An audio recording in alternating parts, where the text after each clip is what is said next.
Now we will see the third exception to the term capital asset, that is agriculture land in India.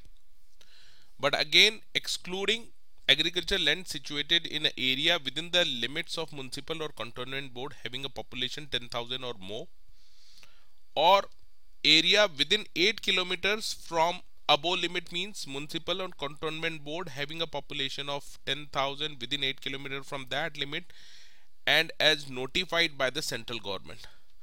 If we see this, suppose this is a municipal corporation or cantonment board area, then whatever agriculture land situated in this area will be treated as capital asset. Not only this, any area within 8 kilometers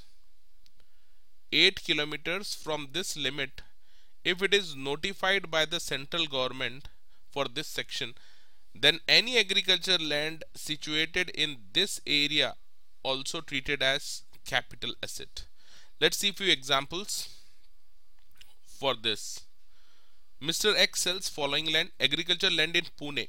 It will be treated as capital asset because the population of Pune is more than 10,000. Agriculture land in Dhairi village की population 8,000 है. It doesn't matter actually.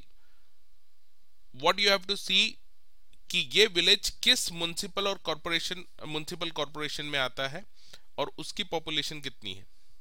So Dhairi village population is 8,000, which comes under the Pune municipal corporation, and Pune municipal corporation is definitely having 10,000 से ज़्यादा population है.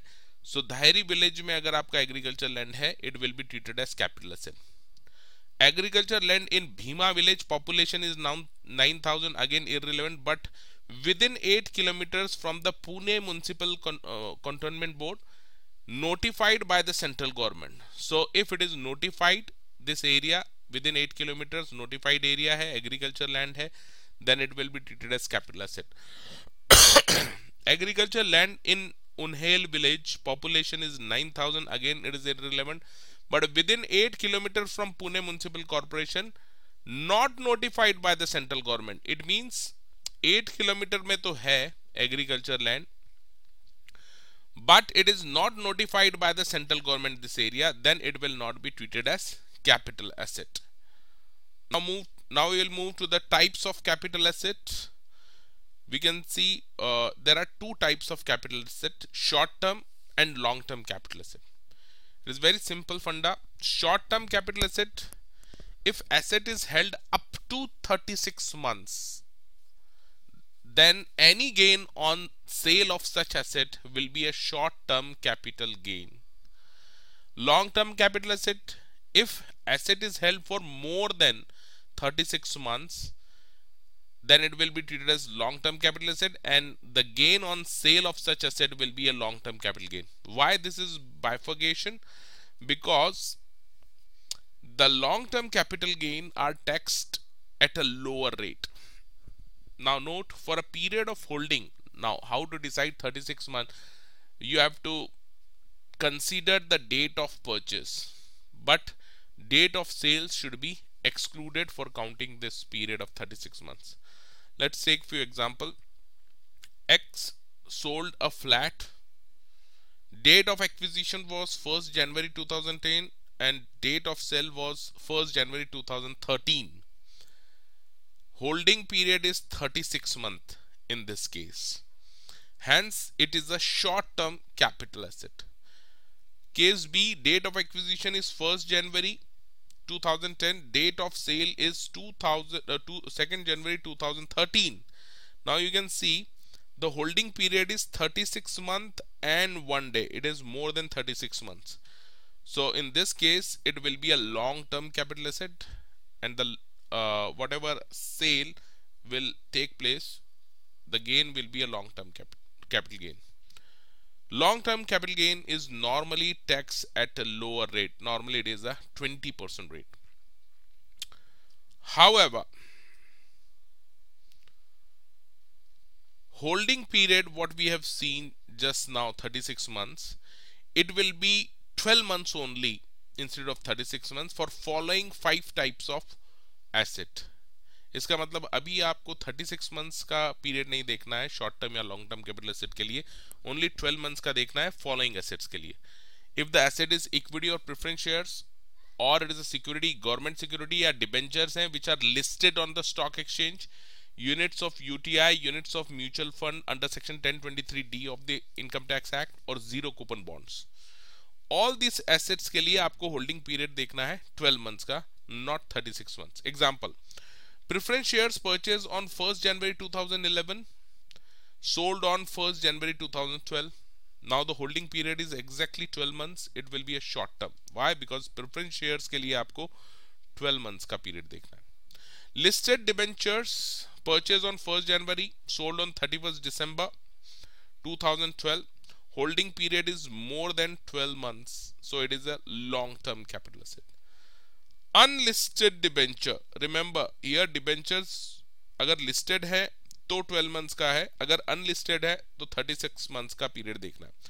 Unlisted debentures purchase on 1st January, sold on 31st December, holding period is less than 36 months, it will be treated as short term capital asset. However, one point you will always have to remember, depreciable asset is always a short term capital asset, and capital gain on depreciable asset will be treated as short term capital gain. Here you have to remember, depreciable asset should be other than asset used by the power generating units. So normal units, if they are using any depreciable asset, sell that asset, it will be a short term capital gain. For example, a plant purchased on 1st of January, sold on XYZ date, you need not to check the holding period because it's a depreciable asset, hence it will be a short term capital asset and short term capital gain eventually. Now we will see other. Now let's see the transfer of capital asset. We have already seen capital gain में tax करने के लिए आपको capital asset चाहिए, and that capital asset should be transferred during the previous year. Now what do you mean by transfer? Here they define transfer means and includes sale, exchange, relinquishment of asset or extinguishment of any right therein or compulsory acquisition thereof under any law. So all these are treated as transfer for the purpose of capital gain. For example, government acquired a plot belonging to Mr. X by paying 10 lakh rupees. Although it is against the wishes of Mr. X, government ने ये acquire कर लिया है against the wishes of Mr. X, it is not a normal sale, it is a compulsory acquisition का case है, and it will be treated as transfer and the capital gain will be chargeable to tax. Now we will see what are the items which are not treated as transfer. अगर transfer नहीं है तो capital gain tax नहीं लग सकता. So following transactions are not treated as transfer for the purpose of section 45. Hence no capital gain in such transaction. List in brief. We will see details later on. पहले आपको short में एक list बता रहा हूं मैं. You have to remember this list क्योंकि directly question exam में आ जाता है. What are the transactions which are not regarded as transfer? So you have to write at least 10 points from this.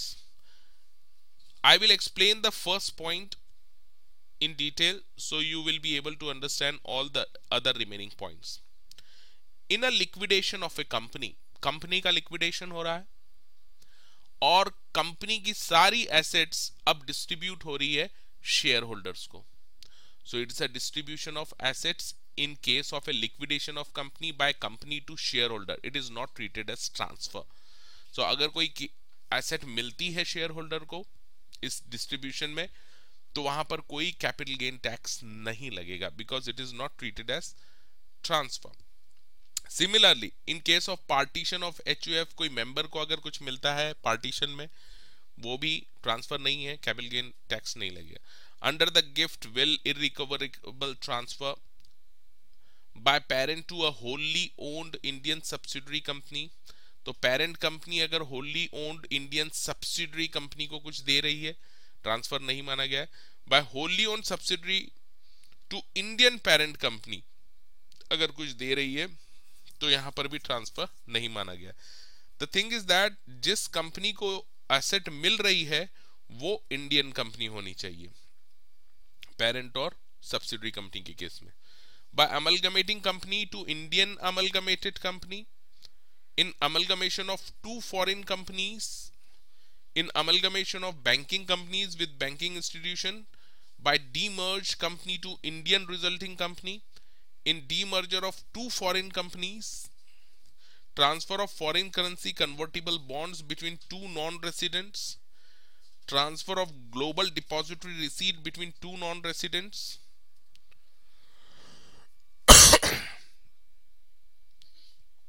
Transfer of agriculture land in India before 1st of March 1970, अगर ये transfer हुआ था तो इसको transfer नहीं मानेंगे। Consequently there will be no capital gain tax on such transfer of agriculture land. Transfer of art work, painting etcetera to government, university और national museum, अगर आप ट्रांसफर गवर्नमेंट को कर रहे हैं अपना art work, then it is not a transfer, so no capital gain. Conversion of bond debenture deposit into shares or debentures, exchange of membership right in recognized stock exchange against the shares of such stock exchange converted into a company, transfer of land by Sikh industrial company, in conversion of firm into company, in conversion of private unlisted company into a limited liability partnership firm, transfer in case of lending securities, transfer of capital asset in case of reverse mortgage. All these 21 points you have to learn, mug. At least 10 to 15 points you should be able to write in the exams. Direct question आने की chances है. What are the item which are not regarded as transfer for the purpose of section 45 of the Income Tax Act?